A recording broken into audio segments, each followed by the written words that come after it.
in general, when we have to figure out where the borders of countries are, there are three legal ways we do this.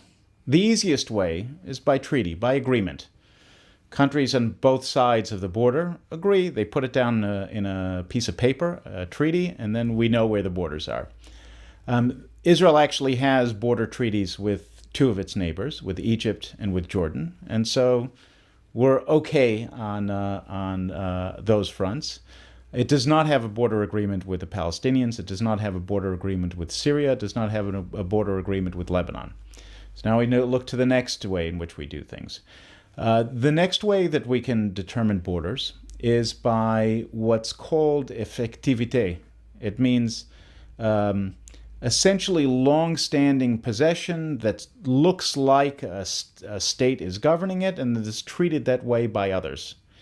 Now, in the case of Israel, it's certain that Israel has had long-standing possession of the West Bank, for example, and the Golan Heights, but it's not treated by others as being tantamount to sovereignty.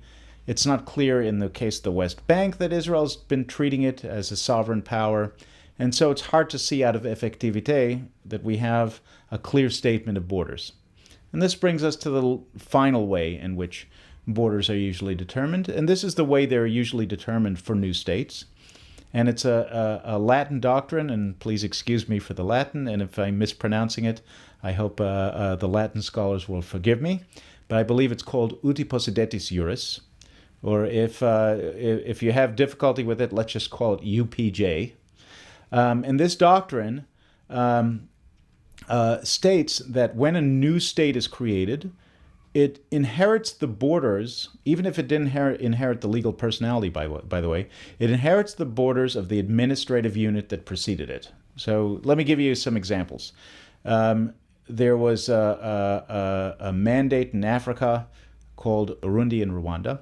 Urundi and Rwanda became two independent states, one the independent state of Rwanda, one the independent state of Burundi.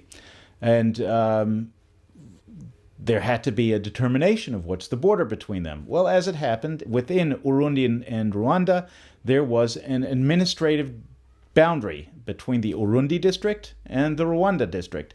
That administrative boundary became the boundary of the state. The Soviet Union split apart. It was comprised of 15 republics. The administrative boundaries of the republics were never international boundaries. These were not independent states for the most part. Kazakhstan was not a state. It was simply a part of the Soviet Union. But Kazakhstan had a border within the Soviet Union of the Kazakh Soviet Socialist Republic. That became the border of the new state of Kazakhstan. This uti possidetis juris was the rule that was used in Yugoslavia to figure out the borders of the new states of Serbia and Croatia and Bosnia and the rest. It is the doctrine that has been used all over Africa, Rwanda, Burundi, Mali, Burkina Faso. It's been used in Latin America, and it's the rule that was used by the International Court of Justice in many, many cases to resolve what are the boundaries of new states. In fact, I'm not aware of any competing doctrine out there. When you have a new state, the rule we use is uti possidetis juris, or UPJ. Now, what does that rule tell us about the boundaries of Israel? Israel was preceded by the British Mandate of Palestine. Israel is the only state that emerged from that mandate. And so uti possidetis juris tells us that the boundaries of Israel, that Israel inherited all the territory of the British Mandate of Palestine.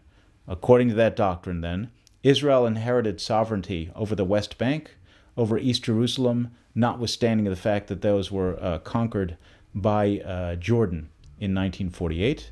It inherited sovereignty over the Gaza Strip, notwithstanding the fact that that was conquered by Egypt in 1948.